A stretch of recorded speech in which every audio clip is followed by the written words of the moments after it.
Ladies and gentlemen, to begin with the first session, I would like to introduce Associate Professor Dr. Trần Đình Thiên, former Director of the Vietnam Institute of Economics, to present his topic about unlocking resources in enhancing endogenous capacity of businesses and economy. You have 10 minutes for this presentation.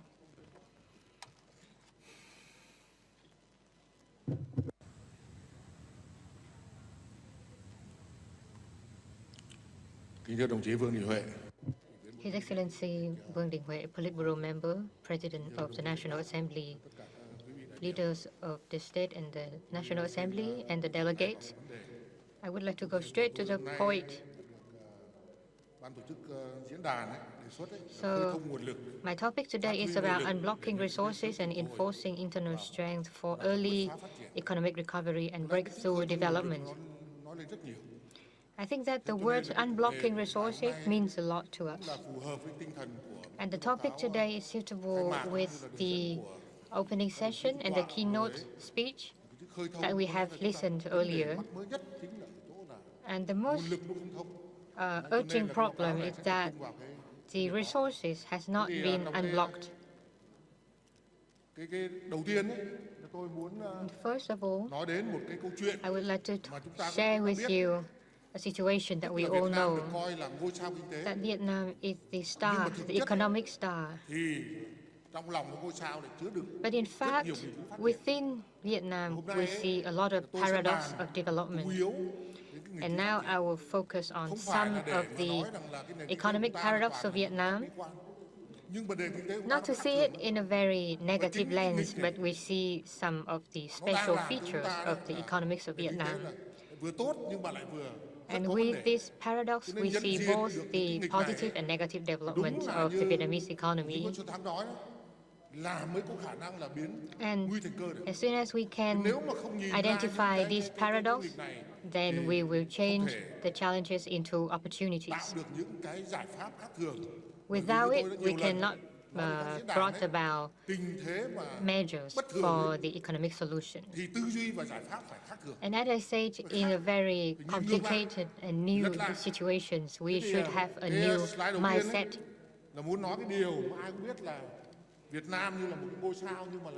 So as I said, Vietnam is an economic star, but we have to face a lot of headwinds. So we see our economy have withstand the economic development despite difficulties around the world. And we have maintained our connection to the global economy. The second point is that this year and 2022, we see the miracle in Vietnamese economy with more than 8% of GDP growth. And more importantly, in 2022, we see a distinctive development which is not goes with the economic theory. We see high growth rate, but the inflation is low. And this is the first paradox. In 2022 and this year, 2023, we haven't explained clearly about this paradox. We only see the good point, which is the growth rate is high. But the other thing is that low inflation is not normal in the economic theory. The domestic situation is now seeing difficulties.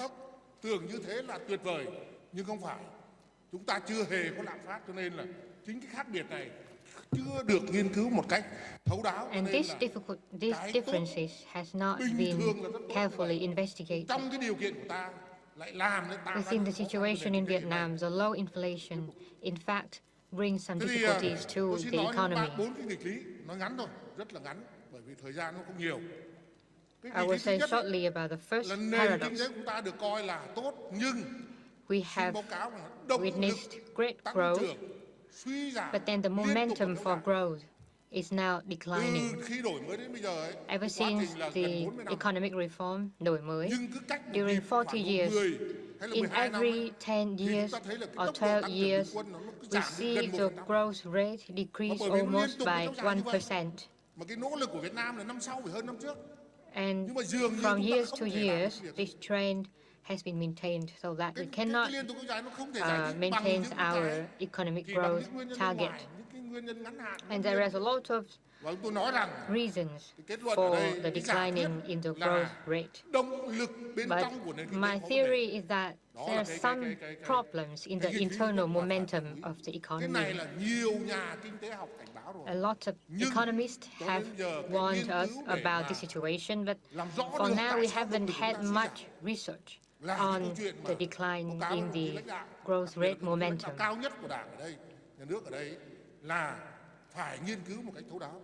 So now I suggest that we should have a proper research into this situation. The second paradox is that the Vietnamese businesses are very resilient, but somehow they cannot grow large. So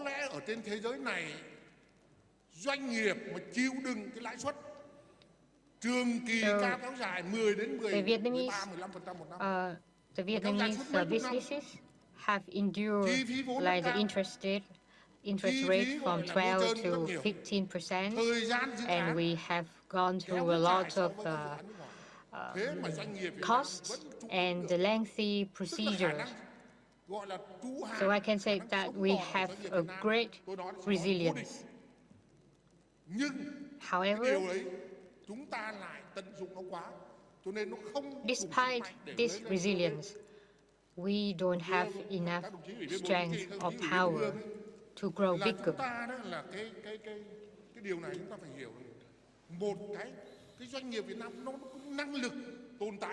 We see one capable Vietnamese business which cannot grow big. So what caused this situation? We also see that the Vietnamese businesses cannot last very long. So the lifespan of the businesses is low, even below the average age of the world. And because of this, it has impact on the internal strength of the economy.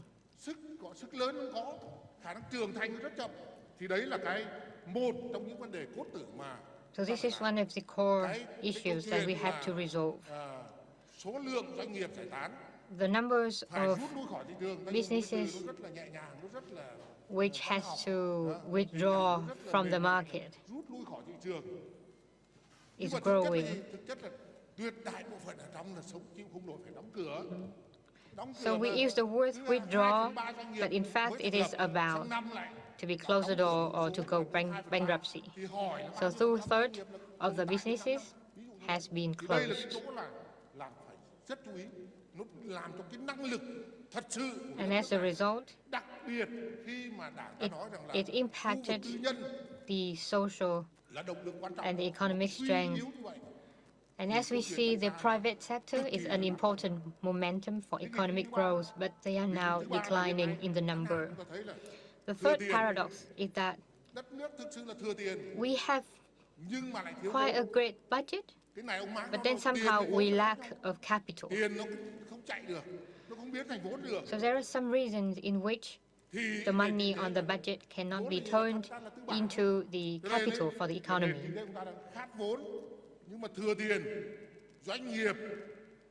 And as a result, the businesses is lack of capital and is now dying.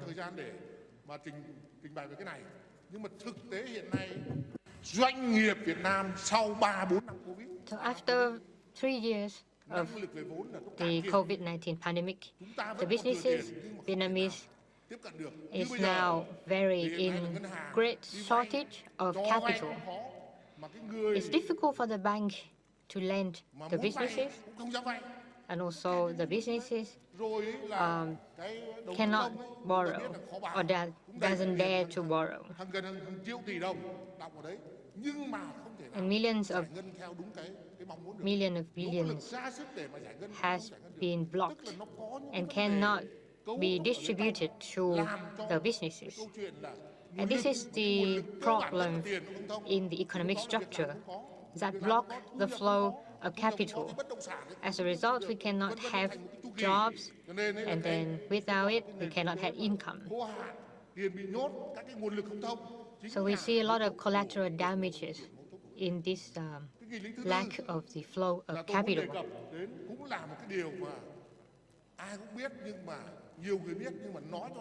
The fourth paradox, and I believe that many of us had already knew. The situation in Vietnam is that the direction is slower than the implementation. For example, in Ho Chi Minh City, is the leading force of the economy.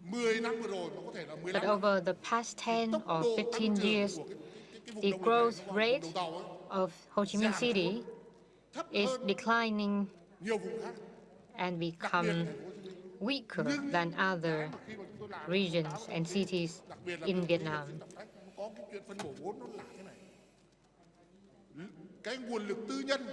We see that the private sector and also the FDI investment into Ho Chi Minh City is the highest in Vietnam.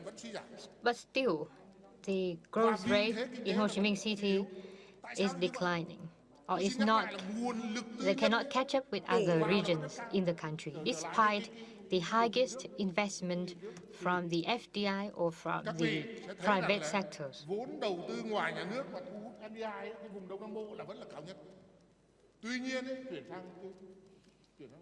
You can see this point in the chart I'm showing on the screen. So over the past years, the economic growth rate is lower than other regions in the country. So where's the problem and what is the problem? It's that the public investment is a defining factor of the infrastructure of the economy. So maybe the allocation of public investment nowadays is the defining factor, because public investment will result to the flow of the capital.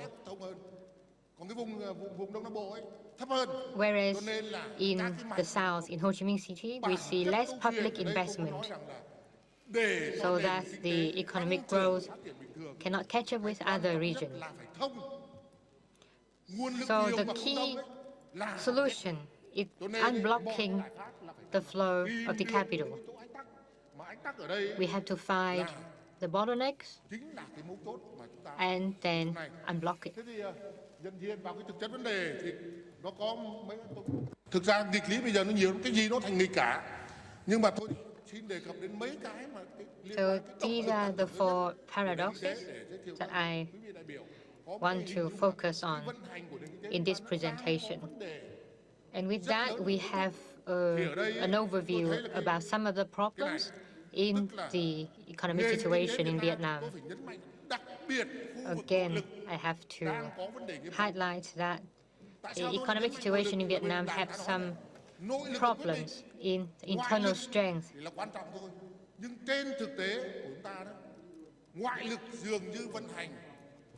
So now we see that the external forces is now growing and supporting the economy, but the domestic, the internal forces is now facing challenges. And the core of the problem is the broken chains of economic activities and the resources. So we see some of the reasons, like the COVID-19, or the broken global value chain in the world, or the climate change, and some of the difficulties we see in the world nowadays.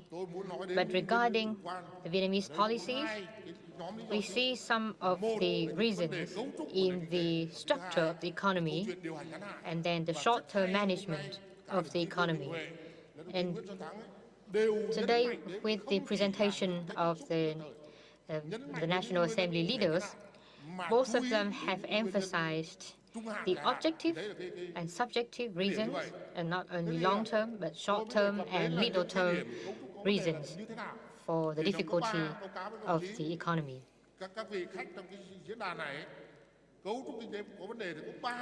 Now I will talk to the problematic economic structure.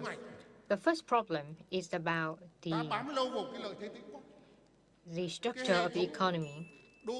For a long time, we have focused on the old-fashioned urban system. Oh, I think I'm running out of time. But my presentation is just about 2/3 of the content. So I will sum up some of the points in my presentation. The second economic structure is the institutional issues. The first is about the structure of the market. And we see the monetary market, financial market, real estate, labor market. These markets have some problem in their structures. The second point is about the institution for operation. We have seen too many procedures and bureaucracy in the economy structure, so it is now too complicated. As a result, the disbursement of public investment is slow. The third problem is about the structure of the stakeholder taking part in the economy market. So we see these stakeholders are not very well connected, and we see some of the misleading policy direction and discrimination toward different stakeholders of the economy.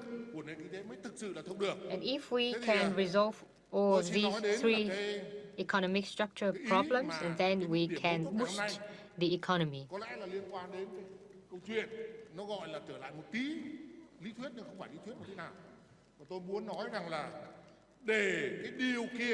So the core point I want to emphasize is that if we want to unblock all the resources and capital in the economy, we have to ensure the flow of three things. So these three flows is the infrastructure, the mechanism and procedures, and then the third one is the smart operation and management.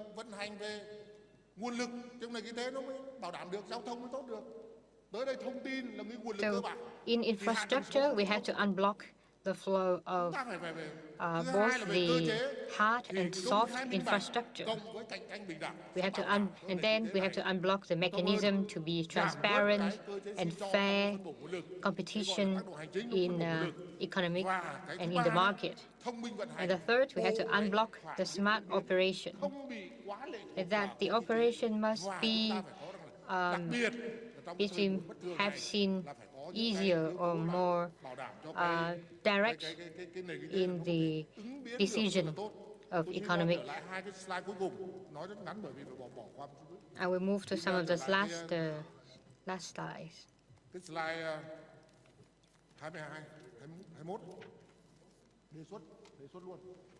Page 21, some of my recommendations.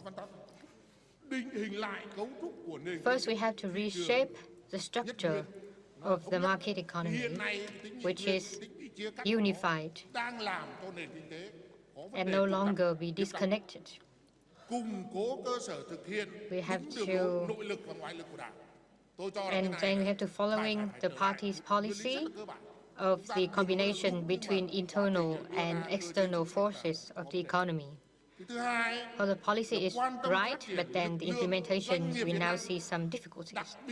Second, we have to pay attention to the Vietnamese businesses and their workforce.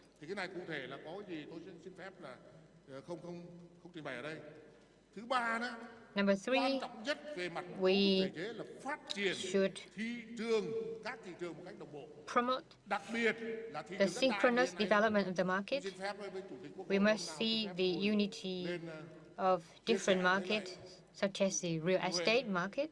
những cái vấn đề rất là có thể nói, tôi cảm thấy là sống còn về thị trường đất đai. And regarding the real estate market, I want to emphasize on the property rights and the land prices, together with the combination with financial and monetary market. Là phát triển chưa vào đúng mạch của nó. Cái thứ tư ấy, là đồng nhịp. Number four, we have to synchronize the solutions regarding economy, administrative actions, and legal actions.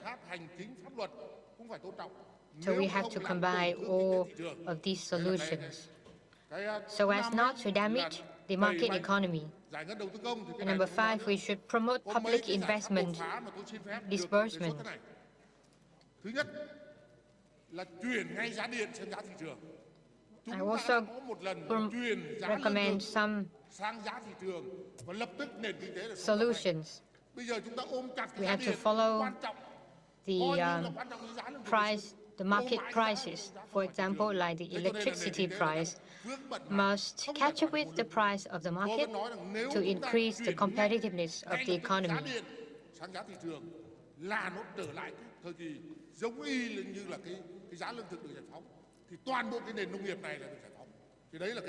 So, for example, we can change the price of the agricultural products or the price of the electricity price to meet the market demand. And we also have to move to the green economy related to carbon credit for businesses. Number three, we should order the Vietnamese businesses to build the railway or the metro connecting Long Thành Airport and Ho Chi Minh City. So we should give opportunities for the Vietnamese businesses in the construction projects like this. And we see that the Vietnamese businesses is totally capable of conducting these businesses with high quality, so that we can strengthen our internal force.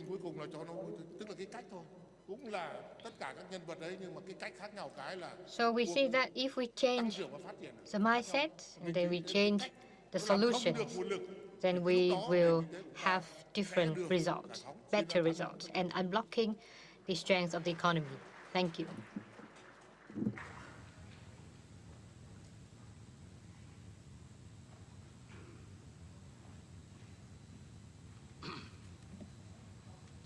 Xin trân trọng cảm ơn bài phát biểu. Thank you. It has been a very informative, very enthusiastic presentation by Associate Professor Trần Đình Thiên. You have looked at a very turbulent economic setup with many more challenges and opportunities. We need to therefore make extraordinary effort to overcome that. The paradoxes of our economy seems to have existed for years, and now it has become more serious. And the lessons have shown that we need a new approach, a new way of thinking, and more cohesive actions and more vigorous action besides. I would like now to call on Mr. Do Anh Tuấn, Deputy Secretary General and Head of the Legal Department of the VCCI. His statement is on alleviating bottlenecks and challenges for production business and enterprises of Vietnam. The floor is yours. Thank you. It is truly a bit disadvantageous for me to speak after Associate Professor Trần Đình Thiên.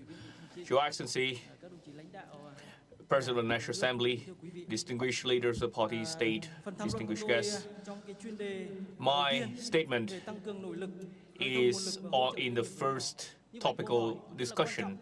It's a very important question to me, facing the Vietnamese business. What are the difficulties facing the Vietnamese businesses? And in my presentation, I would like to face the question that, in our observation, is truly confronting Vietnamese businesses.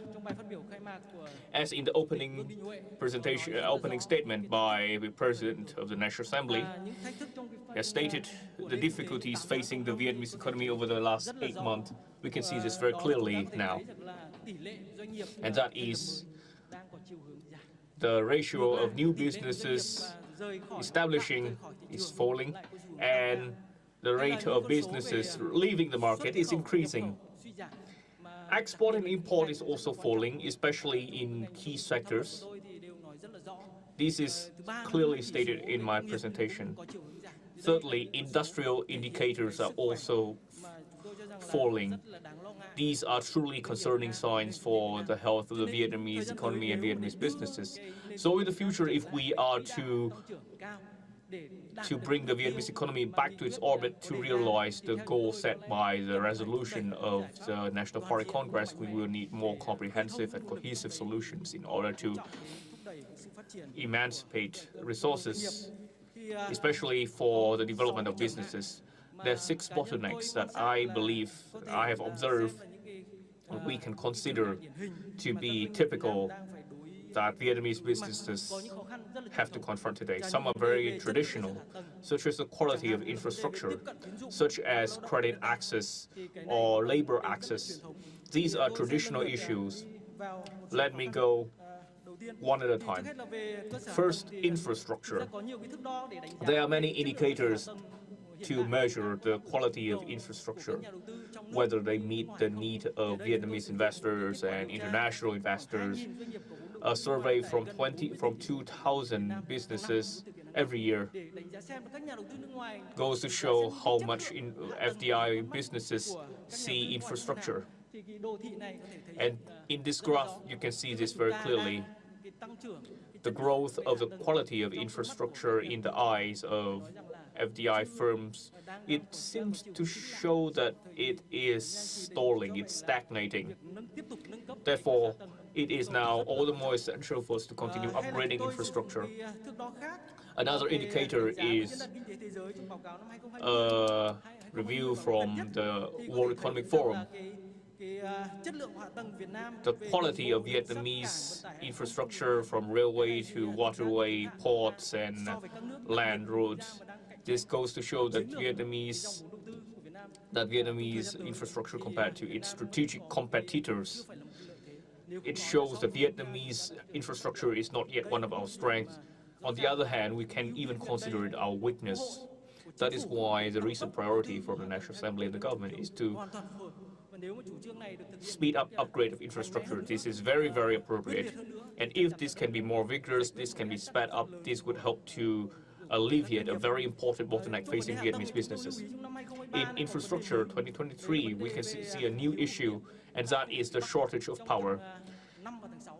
In May and June, for a very long time, we once again face a rotating blackout, even in industrial parks. This is truly concerning, especially when facing this is causing serious losses, especially to investors. And this also affects the psychology in investing in Vietnam. So I believe that in the future, I hope that the rotating blackout will no longer be happening in 2024. Another issue facing Vietnamese businesses, and that is access to production inputs. For example, capital. If you look at the annual survey that we take with 10,000 private businesses over 63 provinces of Vietnam, our question is, what is the biggest problem facing you? And their answer is 55.6% say it's credit access in 2022. This is also an increase compared to 2021, which was at 46.9%. And I believe that this will continue to be a top contender this year. So if we want our businesses to continue to expand the businesses, we need to address the issue of capital and credit access. So that is why I very much appreciate the effort from the government and the State Bank of Vietnam, who has helped to reduce the interest rate. This is truly a great effort from the government and the State Bank of Vietnam. However, there is still a lot of room for us to improve these particular aspects. Many economists said that, on the other hand, many economists said that we are actually at the limit of interest cut. So I think that a core issue here is Vietnam's credit rating. Vietnam's credit rating continues to rise. It is at the highest level so far. We can reach the upper average of the ASEAN if we make our effort. The second issue is labor. If we want to attract high quality, high value added, high technology investment, human resource is the most important aspect, and it has to be at the forefront. The government has taken great efforts to this, and I believe this is a great prerequisite.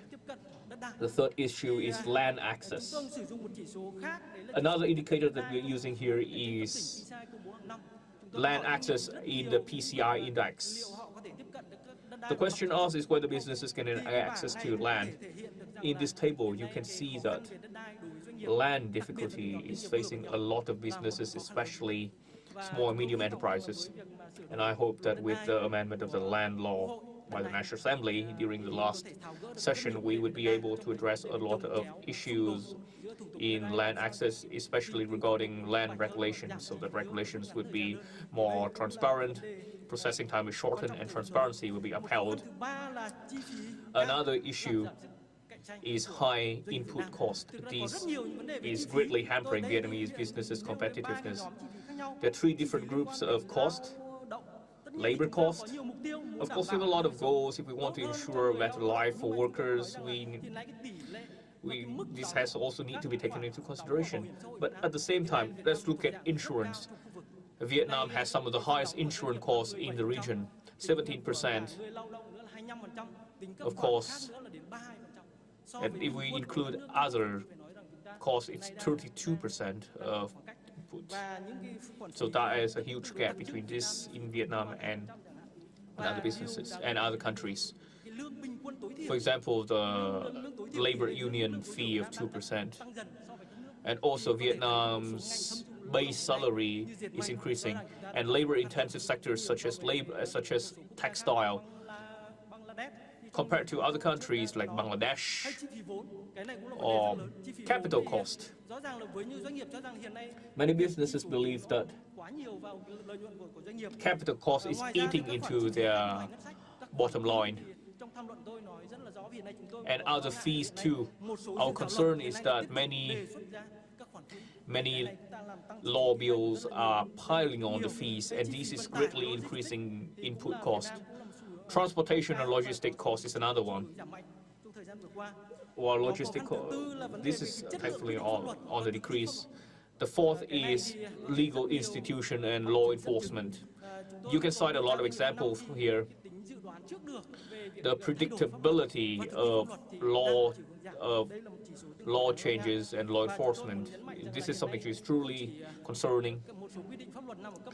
And this is not just at the law level, but also at the circular level, at the standard level. All of this is causing a lot of cost. If you look at the firefighting fees and cost, just that alone has a large impact on business cost. The fifth issue is domestic firms have not been growing very well because we have not had proper policies to support them. A lot of resources is being allocated to different ministries without a true spearhead like other East Asian countries. And the contribution of FDI firms are still too high. And I believe that for a number of businesses, especially in IT, low competitiveness of the domestic firms compared to compared to multinational firms. For example, online games. Vietnamese businesses are bearing the brunt of the cost, and multinational gaming conglomerates do not bear much of it. So this is a short of my presentation. Thank you for your kind attention, and I wish our forum a great success. Thank you. Thank you for the presentation from Mr. Đậu Anh Tuấn.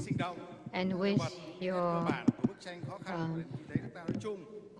with your presentation, you have pointed out an overview and 6 difficulties facing the Vietnamese businesses. And these have been supported by your strong evidence. So to resolve this issue, we should have unified policies and actions. Ladies and gentlemen, with the 2 presentations, both presenters have pointed out the situations and also their recommendations to support businesses among difficult situations. I would like to thank the 2 experts and the attention of you all. So now, we will move to the roundtable discussion.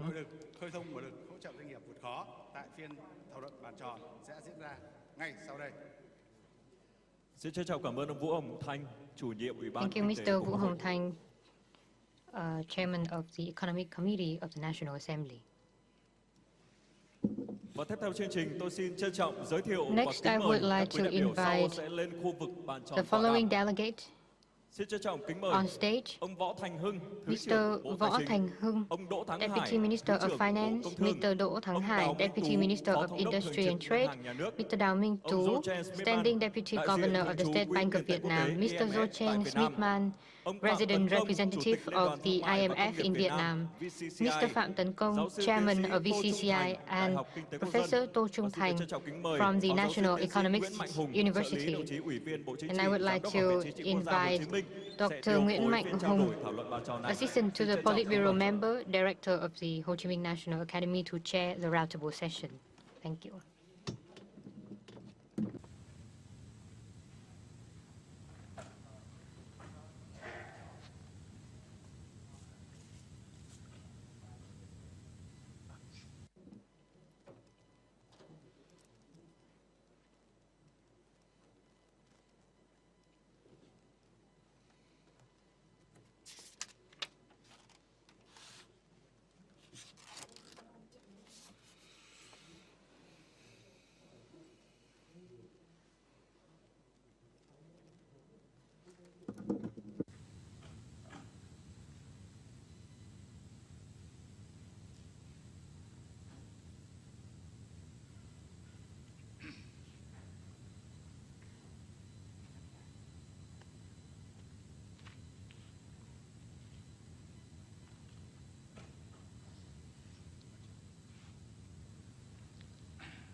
Leaders, ladies and gentlemen, and delegates, and presenters, on behalf of the organizer, I would like to thank all of you to spend your time at this roundtable.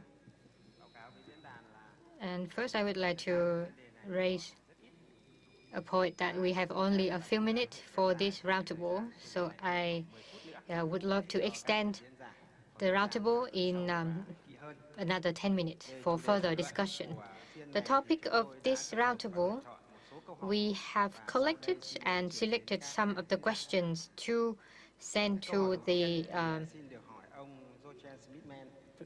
delegate. So I would like to ask Mr. Zochen Smithman from IMF that over the past year we have seen many difficulties in the economic situation globally. So what is the impact on the economies of Vietnam? Thank you very much. Thank you very much, dear moderator, dear excellencies, President of the National Assembly and leaders of the party for inviting me to this very important event. I'm going to make brief remarks about how we at the International Monetary Fund see global economic developments And I will then talk about how this impacts Vietnam's very open economy. As you mentioned, the recent period has indeed been very challenging globally. But let me start with some of the good news we've also seen over the last half year. The COVID-19 health crisis is now officially over. Supply chain disruptions have returned to pre-pandemic levels. And global economic activity in the first half, when we look globally, has actually surprised on the upside. And this is primarily due to surprisingly strong labor markets. We also have seen a decline in headline inflation as energy and food prices have come down from war-induced peaks. Financial stability concerns that came up earlier in the year in the United States and Switzerland have so far also been contained, thanks to the strong actions by authorities in these countries. Notwithstanding these positive developments, as we've heard earlier in the sessions, global growth momentum is slowing. At the IMF, we project global growth to fall from 3.5% last year to 3% this year and next year. Inflation, it has declined, but it remains globally too high, and it continues to erode the purchasing power of households. Policy tightening by central banks in response to this inflation pressure has raised the cost of borrowing, constraining economic activity. Given the long and variable lags of monetary policy, we may not yet have seen the full impact of rate hikes, especially in the United States. But underlying this very broad global economic picture are very divergent trends between countries and sectors. And I think this is particularly important to Vietnam because we have seen relatively weak economic performance in Vietnam. Now, part of the reason for this is that demand globally has rotated from goods to services as people are, after the COVID pandemic, keen to use more of the services they were not able to use for many years, such as tourism-related services. Accordingly, manufacturing has shown weakness, and high-frequency indicators point to a broader slowdown in activity. Amid softening consumption of goods, heightened uncertainty regarding the future geo-economic landscape, weak productivity growth, and a more challenging financial environment, firms have scaled back investment. Cross-fixed capital formation and industrial production have slowed sharply or contracted in major advanced economies, dragging down international trade and manufacturing in emerging markets such as Vietnam. At the same time, the post-pandemic rotation of consumption back to services is approaching completion in advanced economy, but it still has room to continue in Asia, where reopening of economies happened later, especially in China. Now, when we think about the near-term risk and our view of global economic developments, we think that risks are a bit more balanced than they were at the beginning of the year, but they're still tilted to the negative side. The most important one, perhaps, is that inflation persists more than expected globally and in major advanced economies. That would necessitate further tightening in monetary policy, which would have an impact on not only economic growth, but also potentially on financial markets. Tighter financial conditions would potentially put more stress on banks and financial institutions whose balance sheets remain vulnerable to interest rate risk.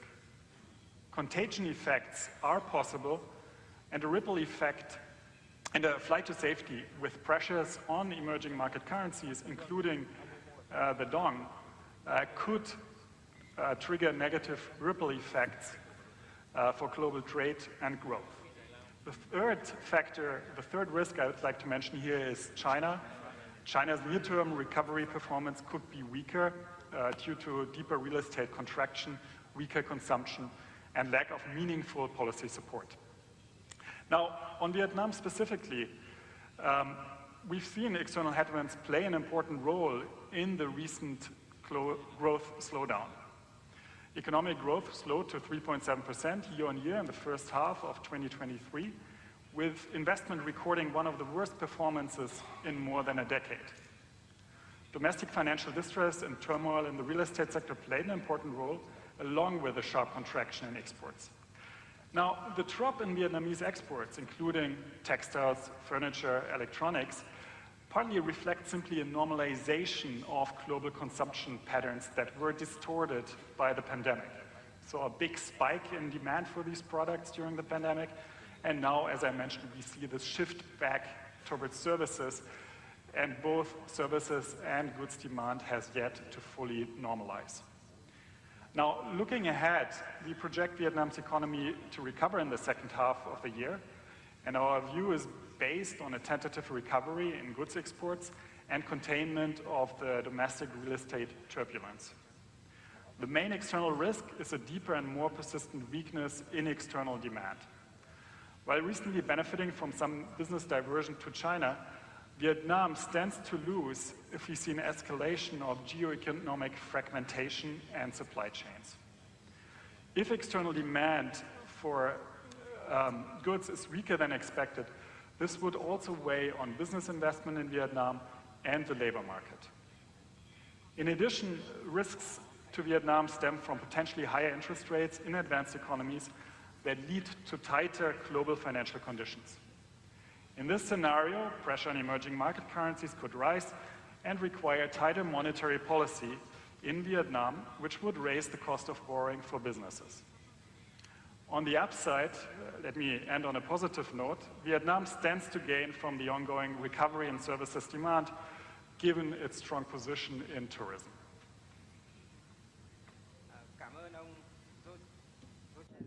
Thank you very much. To better illustrate the operation of Vietnamese businesses, I would like to call on a participating enterprise as a Trans-Pacific group. This is an intersectoral company in retailing and tourism and infrastructure and more operation. I would like to call on the Vice CEO of the company to...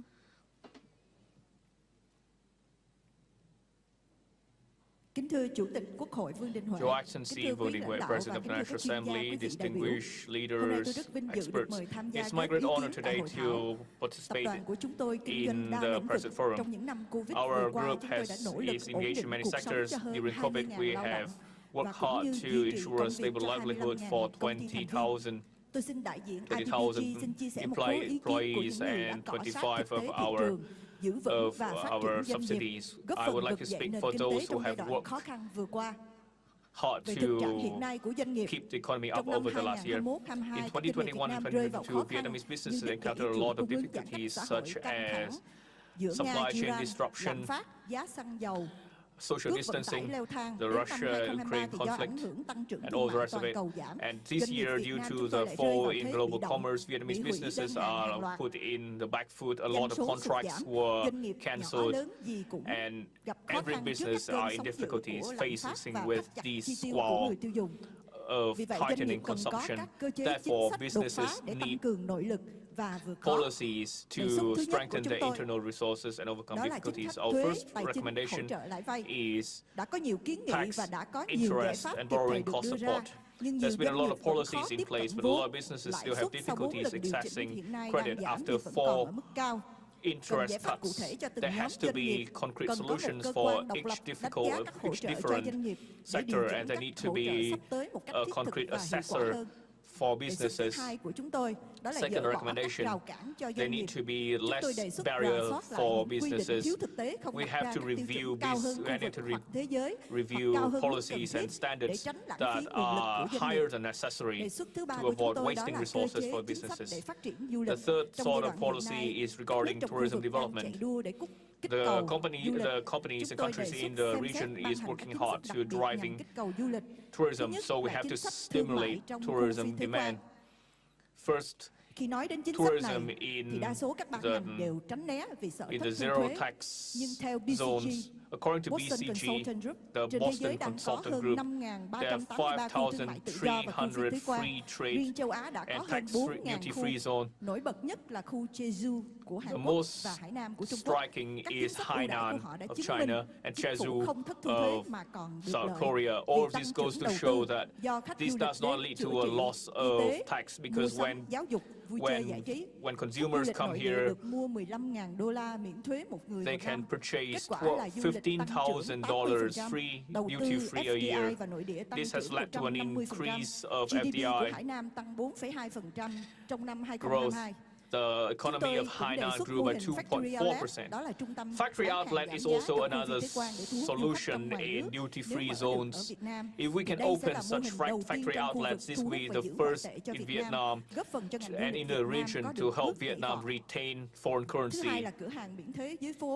The second is duty-free shop fronts, which will help to drive high-quality commerce in urban centers and promote local delicacies. Các công ty du lịch lữ hành Việt Nam được hưởng hoa hồng từ việc bán hàng miễn thuế. Vietnamese Sẽ giải quyết bài toán giảm giá travel tour, vé máy companies bay, gaining giá khách commission sạn để will cạnh help tranh to được address với the các issue tour du of lịch trong khu vực. hotel costs Với lợi and thế phân phối hơn all of these would 380 help thương to, hiệu, nếu tạo được điều kiện if mặt we bằng can trung tâm facilitate và có chính sách dual the price, creation đó of là dual chính sách hai pricing giá cho miễn thuế và cho nội địa. for Chúng tôi sẽ đầu tư tax-free hàng loạt zones các cửa hàng versus miễn domestic thuế consumption. như We would cửa hàng invest 3.000 more mét vuông into. chúng tôi đã đầu tư ở thành There's phố Đà Nẵng đã đem lại 3,000 rất meters nhiều square more. We're du khách investing in cho thành in phố Da Đà Nang, Nẵng which trong is thời bringing a gian vừa lot qua. of tourists to the Thứ city. ba là cơ chế chính sách cho trung tâm The tài third chính. solution Từ năm is 2016, policy tập đoàn chúng instruments tôi đã thuê for công ty financial Hàn hub. Quốc lập đề We án have thành lập trung hired tâm tài chính Sherman tại thành phố Hồ Chí Minh và Đà Nẵng. in the UK Và nghị quyết 31 của to Bộ look Chính trị into về the phương hướng possibility of nhiệm vụ establishing a phát triển financial thành phố Hồ hub Chí in Minh Ho Chi tầm Minh nhìn City. đến 2045 cũng In nêu the rõ thành phố Hồ Chí decision Minh sẽ of là một the trung party tâm to kinh tế develop tài the chính Ho Chi Minh của City châu Á. Đến nay, into thành phố Hồ Chí Minh đã rất năng động triển khai financial và hub đệ in trình đề Asia. án lên các bộ ngành. Ho Chi Minh City has been Có working rất nhiều lợi hard ích to cho trung tâm tài chính khi mở tại to, Việt Nam. Đó là doanh pitch nghiệp these Việt Nam ideas. có thể tiếp cận được nguồn vốn, This would chi help phí hợp Vietnamese lý, businesses nâng cao gain năng lực access cạnh to tranh cũng như đào tạo, competitive chuyển pricing, giao nguồn lực human tài chính resource chất lượng training, cao cho Việt Nam. Trung tâm tài chính còn and thúc such đẩy an phát triển các industrial, ngành liên such quan như a bất động financial sản, hub vui would chơi also giải help trí, to tạo drive động lực mạnh mẽ other phát triển kinh sectors tế such toàn diện as cho thành phố. entertainment and real estate Chúng tôi rất mong Quốc hội to và help Chính create a phủ quan driver tâm for Ho Chi Minh sớm City. ban And I hành chính hope sách that để thành the phố Hồ Chí National Minh Assembly, triển the khai government trung of tâm tài Vietnam, chính, vừa khơi would thông dòng implement vốn, the plan tăng cường to nội lực cho doanh nghiệp Việt construct Nam, vừa đánh Ho dấu Chi Minh City into a bước phát triển của Việt financial Nam hub. trên thị trường tài This chính would của help thế giới. Vietnam gain its standing in Vừa the rồi, international financial tôi có nghe market. tiến sĩ Trần Đình Thương có nói I've doanh nghiệp heard Việt Nam Dr. Trần Đình Thiên giỏi say chịu, sống dai nhưng that chậm lớn và khó trưởng thành. Vietnamese Tôi businesses rất are trăn trở với resilient câu but nói slow này. to grow. Không phải This doanh nghiệp troubles me chậm lớn, greatly. ngoài những Businesses do doanh not nghiệp want rất to liều grow để dùng thuốc slowly. tăng trọng, lớn nhanh, ngã bệnh, thậm chí lăn đùng ra chết yểu, thì vẫn có rất nhiều doanh On nghiệp top chân of chính chịu khó đầu businesses tư, tìm that tòi, học hỏi, muốn lớn và desire trưởng thành một to cách bài bản nhưng bị thiếu inject cơ chế và steroids into thiếu các chính themselves. sách mang There tính are chiến lược businesses bền that vững. truly want to Cuối grow cùng tôi xin healthily, but they do tôn not vinh sự yet kiên nhẫn và have quyết tâm của doanh nghiệp the Việt Nam, trong đó có chúng tôi. policy Chúng instruments tôi to đã do và so. đang đối mặt với Finally, nhiều I thách would thức, like nhưng to chúng pay tôi có homage sáng tạo to trong the cái khó để phát flexibility triển, of có the sức bật Vietnamese vươn lên và có businesses. niềm tin We và have có niềm faith, tin vào we sự have lãnh đạo của innovation, Đảng, and Quốc we hội và have Chính faith phủ. in the leadership of the parties, Tôi the muốn kêu state gọi and the sự hợp National tác Assembly. chặt I would chẽ like to giữa call các on the chuyên gia, strong Quốc hội, cooperation Chính phủ, doanh nghiệp và xã with the hội để experts tạo ra from the hành lang National pháp Assembly, lý, the hợp government, lý, and thông from the thoáng, broader tránh society đổ to thừa cho help cơ bring chế about để doanh nghiệp a có thể làm được proper nhanh instrument những for gì luật cho phép policy và for thúc đẩy sự phát triển for đổi business mới. development so that Xin the chúc diễn đàn business thành công will be và xin unleashed cảm ơn sự and lắng nghe can của quý truly vị. grow. Thank you for your kind attention. Thank you, Ms. Lê Hồng Thủy Tiên, for your very enthusiastic contribution. We have therefore heard two presentations, two keynote address on the operation of the business community. Now I would like for us to discuss policy recommendation going forward to help the businesses overcome difficulties and grow. The first question for Mr. Phạm Tấn Công, representing the businesses. What is VCCI's recommendations to help businesses grow? Distinguished leaders, when we talk about policy instruments to support businesses and help them grow, We have received a lot of recommendations, to be frank. And I can put this into hundreds of pages. But due to the short of lack of time, in the interest of time, I would like to choose only the most typical. First, we need to address bottlenecks in the growth of businesses. We have already heard plentiful of that during today's session. Most importantly, we have to pay attention to the development of the market, especially the credit market, the bonds market, the real estate market. And in the statement, Mr. Nguyễn Xuân Thắng have been very clear on this. There are a lot of recommendations from the businesses as well, and I will not repeat that. We also need to pay attention to supporting the businesses in accessing international markets and fully tap into Vietnam's FTAs with the markets around the world and unblock the resources for this growth. Now let's talk about endogenous drivers, internal resources, internal capacity. Let us talk about how we can tap into external resources. This is the opportunity for us to draw more FDI into Vietnam. Why? Because this is a historic time. This is Vietnam's historic opportunity due to COVID, due to geopolitical issues. There is a shift in investment and capital, such as green growth, digital transformation, and circular economy. This is giving Vietnam an opportunity. Vietnam is at a different standing now. This is the opportunity for Vietnam to gain access to all of this and gain a new standing for ourselves. We need the proper policies in order to attract this investment, and this investment in turn would help to drive domestic companies. We need a policy to facilitate the growth of Vietnamese businesses. There's a lot of paradox here. Make no mistake, as Dr. Trinh Thien said, we have to alleviate these paradoxes. We have to establish strategic trust of the businesses in Vietnam's business climate, in Vietnam's institution. This is something we need to especially focus on. Only trust can create a driver for businesses to grow. Many, according to VCCI, do not dare to invest. Many cutting down on investment in Vietnam, while our public servants are reluctant to make decisions. Perhaps we are too deep in our comfort zone.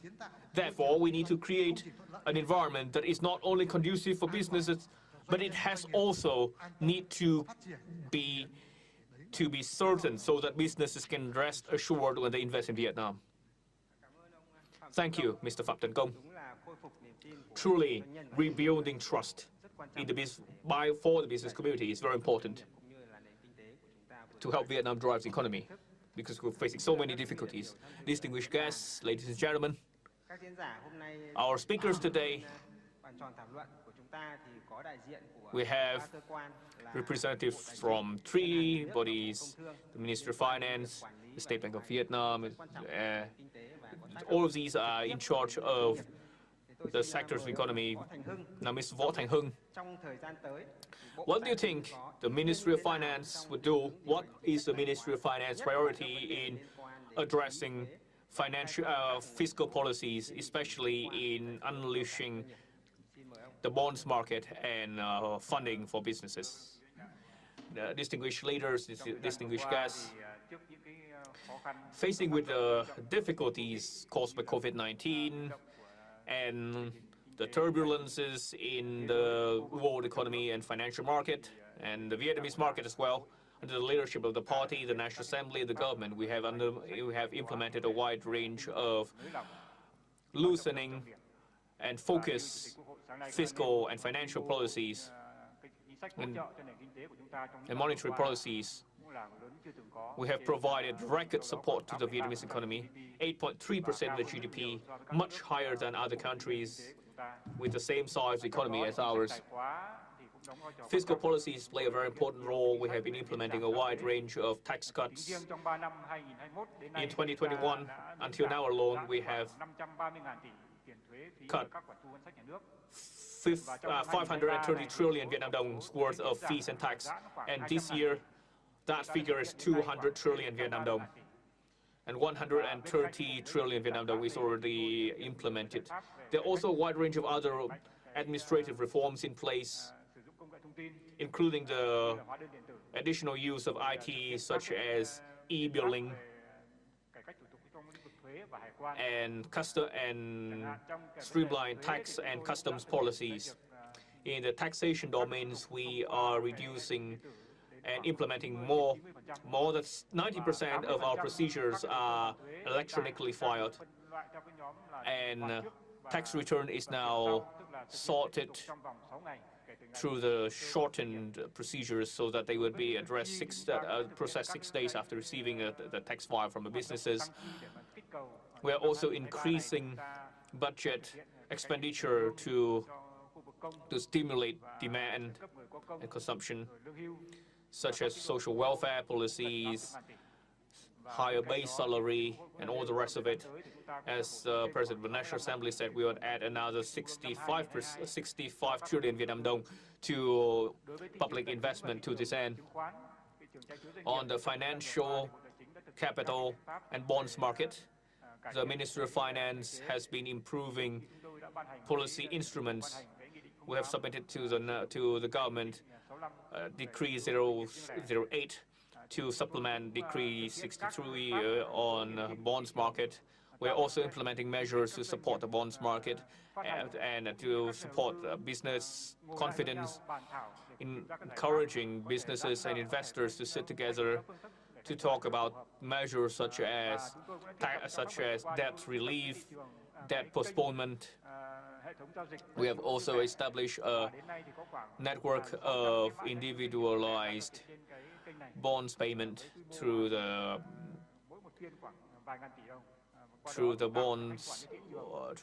bonds exchange market in order to, with a few trillion Vietnam dong every exchange session. This has helped to increase transparency. So along with monetary policies, fiscal policies has also been a strong contribution to the government policy of loosening fiscal and monetary policy to help alleviate difficulties facing the businesses and help to drive Vietnam's growth so that it would not be too greatly affected by external circumstances. Vietnam is still a bright spot in the global and regional economy. Thank you. Next, Mr. Đào Minh Tú. What is the policy of the State Bank of Vietnam and the guideline for administering monetary policy until the end of the year? Distinguished leaders of the party and the state, distinguished guests, I have to say that the State Bank of Vietnam's domain is monetary policy and banking operation. After hearing the statements so far, especially from the business representatives, you have mentioned a lot. You have mentioned this a lot. From now until the end of the year, the State Bank of Vietnam and for the first few months of next year, will do the following. First, if you look back at this year, Vietnam's monetary policy administration has never been so difficult as this year. Why? Because we face multi-directional impact from countries around the world, from the major powers, with all of their inflation control and monetary policy, with exchange rate of the US dollars and interest rate of countries around the world. All of this is affecting monetary policy in Vietnam. There are also difficulties facing Vietnam's economy, especially after COVID-19, as well as the difficulties currently facing the world economy, affecting production and business across the board. Therefore, in monetary administration, Vietnam has been very flexible and yet very prudential in order to realize the target set by the National Assembly and the government. We have been working together with other macroeconomic policy while also respecting the law of the market to ensure competitiveness and make it so that there is still space for commercial banks in the economy. Most strikingly, interest rate, that's the question. Administering interest rate is always the hardest part in administering the central banking policy. Since February 2022, the Fed has been increasing interest rates 11 times consecutively. The European Bank has hiked interest rate for the 6th time, the highest since the establishment of the European Central Bank. And all of this goes to show that with the interest rate all over the world is increasing, and in Vietnam, according to the leadership from the government and with the concrete situation in Vietnam, you can see that we have cut interest rate instead 4 times. We have also created liquidity for the economy, especially for the credit institutions through banking operations in order to create space for commercial banks to have cheap debts. You should also be mindful that monetary policy is a tool for addressing inflation. This year, we have loosened monetary policy to send a signal that the credit market is ready to give you help. The question is, how can you access this market? How can you access this credit? And going forward, we would continue to implement monetary control along the same line, especially given the additional room for monetary adjustment. Experts around the world are saying that there is not a lot of space for us to undertake monetary administration because we cannot continue to cut interest rate anymore, because interest rate goes hand in hand with exchange rate. If interest rate goes too low, interest rate would go too high. So we have to maintain a balance between interest rate and exchange rate. And to maintain a balance in this is one of the successes of the Vietnamese Central Bank. And now Vietnam's currency has only been depreciated by 1.8% to 2% compared to other currencies, compared to 9 to 10% or 12% in Japan, the Japanese yen. So all of this goes to show that that with the connection between interest rate and inflation, this is the sort of tool that we have to be very prudential and sound administration, where there's not a lot of room to slash interest rate anymore. So this is credit institutions and commercial banks still have to manage, and we would do what we can to help them. According to our statistics, our borrowing interest is 7.9%, while deposit interest rate is 4.7%, and other borrowings that has not yet been matured has an average interest rate of 6.5% of deposit rate, and interest and borrowing rate of 9.4%. Of course, there's still a policy lag. You can see that, because there is a process from deposit to borrowing, because of the difference between the maturity. So if we are not prudential in administering monetary policy, if we are too hasty, this can lead to a certain time where all of the lags start to pay interest on us, and this would possibly lead to unintended consequences, and then would have to expand resources to address these consequences in turn. Therefore, we have to be very much watchful and address interest rate in a suitable way to ensure an average rate of return of the economy and ensure the systematic security of the entire financial system for each commercial bank and for the entire national financial system. Another question you have raised, that is credit access. I would have to say that in credit access, from the beginning of the year, with the leadership of the National Assembly and the government led by the Prime Minister, we have implemented a lot of measures, first from cutting interest rate from commercial bank to debt relief and debt postponement, by at least 1 year. For loans having matured, this is all underway. We are also cutting down on cost and fees and charges to ensure better access to and for commercial banks. We have got a range of policy instruments to foster lending, especially through using digital technology. There are also many more policy packages, such as the 40 trillion Vietnam dong to help interest rate, the 20 trillion Vietnam dong to help building social housing, the 15,000 trillion to help fishery export.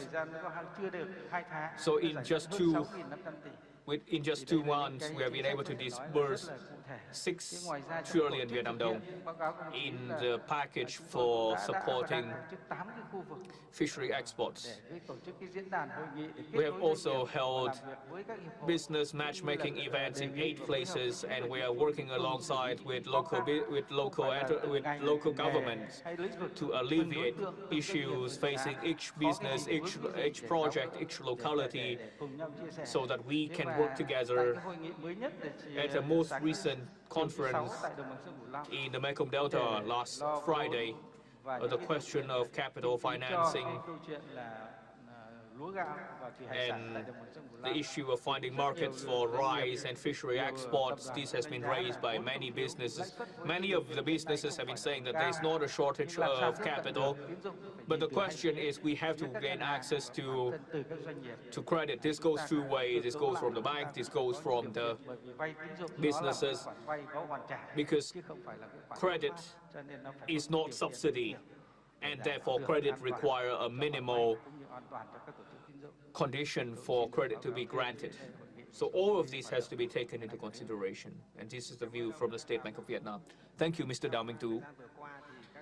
So far, our businesses are facing a lot of difficulties. Mr. Đỗ Thắng Hải, what is your evaluation of Vietnam's export market for the end of this year, and what has the Ministry of Industry and Trade been doing to address this? Distinguished leaders, distinguished delegates at the forum, at the outset, I don't think there's a lot of time left for us, so I'll focus on how we can alleviate difficulties facing the Vietnamese businesses. Within the mandate of the Ministry of Industry and Trade, on top of macroeconomic measures, we pay special attention to concrete operation that affect Vietnamese businesses, because if we're talking about difficulties facing Vietnamese businesses, the representatives of the VCCI have already spoken on that, the Vietnamese enterprise have already spoken on that. We've heard all of these plentifully in the previous session. I can say that never before has Vietnamese businesses faced such difficulties as now, or at the beginning of this year. This is even harder for us than during COVID-19.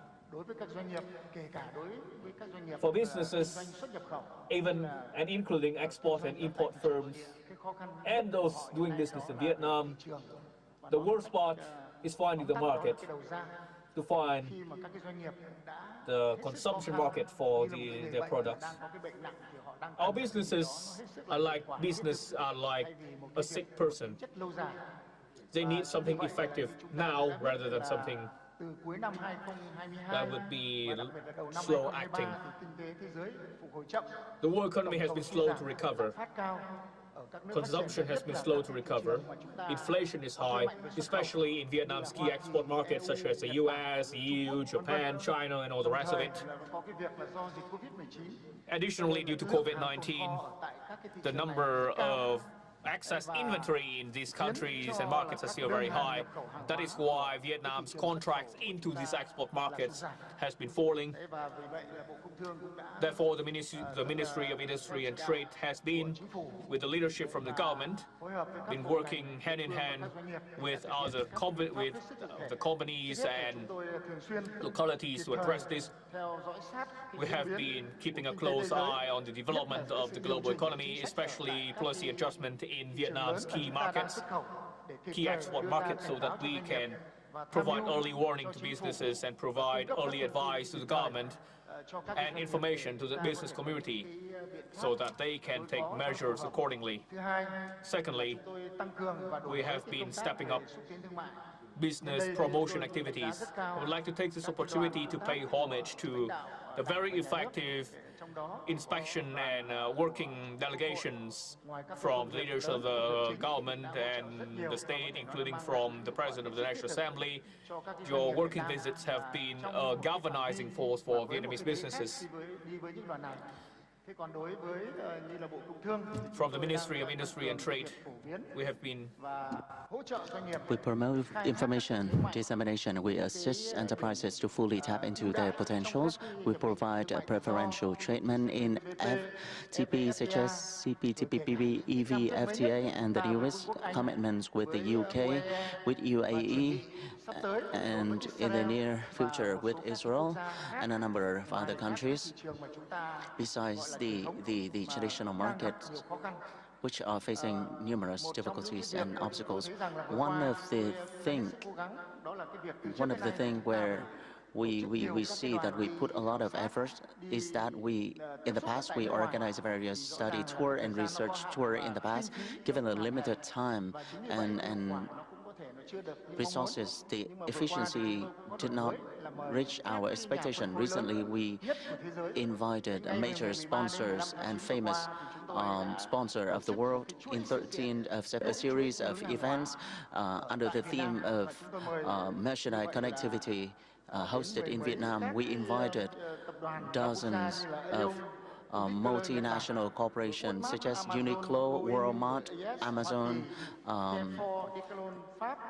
Declone, Center Group, Thailand, Coppel from Mexico, and other branches from Switzerland, from Sweden and UAE. They came to Vietnam and they met Vietnamese businesses. In the immediate term, various agreements have been signed and various transactions have been put into place. And I think that those are the measures that we think will support enterprises directly. We also look into major markets in China and also in Africa. We need to strengthen our cooperation during the difficult time like this. Recently, the Prime Minister himself attended CAR Expo, the China-ASEAN exhibition. We Vietnamese people hosted with 300 booths there, the largest number in ASEAN countries. In the future, we will continue working closely with relevant agencies and ministries and localities, particularly businesses, and we will put the foundation on the demand of the businesses and what they want, what they desire, to help them in enhancing their production activity in general and export activity in particular. Thank you, Mr. Do Thang Hai. We listened to different panelists in how to assist businesses. The important thing here is that how can them have access to those supporting policies? Mr. Do Chung Thang, the floor is yours. Dear leaders, dear panelists, according to the most recent survey to enterprises, particularly in the post-pandemic era, one of the major obstacles for enterprises is to have access to subsidy program and supporting policies. Administrative procedures, the procedures for the accession of those preferential treatment policies, and how can the policy directly benefit the enterprise? The answer is we need to make proper reform. We need to make it more transparent. We need to select concrete beneficiaries. We need to reform and accelerate the procedures. The second, for the policy can be more inclusive, particularly reaching those who are in need. We need to concretize the policies characterized by different sectors and different beneficiaries. I think that small and medium-sized enterprises are facing various obstacles in approaching those support schemes for small and medium-sized enterprises. There hasn't been any standard or indicator in assessing the loans. The bank did not do enough to help. They cannot reduce their standards to provide support to those enterprises in need. Second, in sectoral domain, fiscal and monetary policy have been tightened. Therefore, we need to pay more attention to areas and sectors with spillover effect so that it can bring about the most benefits for the economy at the moment. Thank you very much, Mr. To Chung Thang. I know we are running out of time. Nevertheless, maybe 2 or 3 minutes. I would like to extend to Mr. Johan Smithman one last question. Do you have any recommendations for the government of Vietnam or relevant agency in Vietnam to remove barriers and bottlenecks for enterprises to prosper in the future? What is the very short message that you want to share to us? Thank you very much. Vâng, rất cảm ơn. Try to be very brief. We are really looking at macro policies, and we think that setting the right macro policies is important for businesses and to ensure the stability of the macroeconomy, of the financial system, and promote strong growth. So let me briefly go through some of the main policy areas. On monetary policy, we think the state bank should now be cautious given significant underlying risks. Monetary policy has done a lot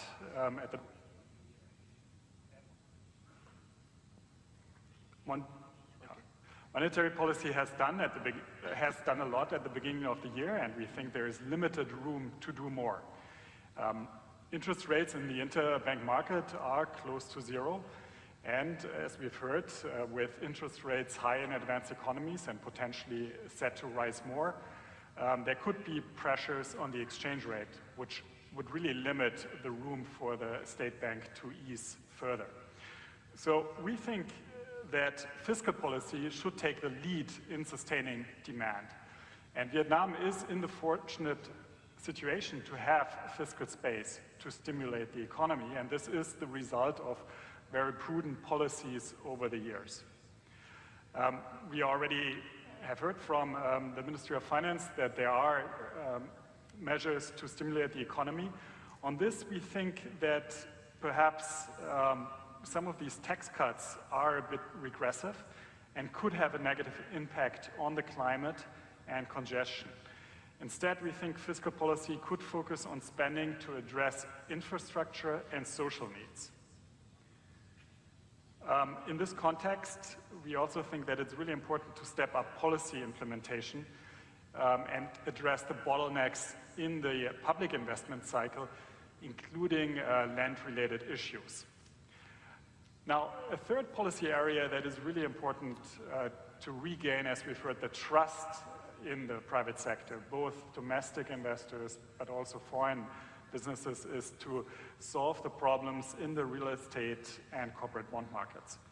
And we think that will require further efforts to strengthen the corporate restructuring regime and developing also efficient insolvency frameworks. In the short term, the focus should be especially on deploying more out-of-court, hybrid-type solutions for debt restructuring. So not everything has to go to the courts and create bottlenecks there. Over the medium term, we need more effective debt enforcement and insolvency frameworks. Now, when we look more on the pure growth side and bottlenecks here, again, it's very important to have consistency in the laws, that we have legal certainty when it comes to investment, to land issues. This also is relevant for the power sector. We've heard about the power outages earlier. This is a big issue for foreign investors and domestic enterprises. So there we need both public investment into transmission lines, but also for the private sector certainty when it comes, for example, to feed-in tariffs. The final comment on sustaining the gains and reducing corruption. There has been significant progress here. And again, we think further efforts could be taken to strengthen governance more generally through the ongoing of a national database on asset and income and other reforms to make laws and administrative processes clearer and have more legal certainty and transparency. I think that is at this stage very much key for businesses. Thank you.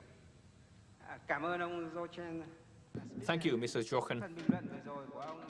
Your statement is the closure of the first topic session on enhancing internal strength, unblocking resources, and supporting businesses to overcome difficulties. Thank you for your kind participation.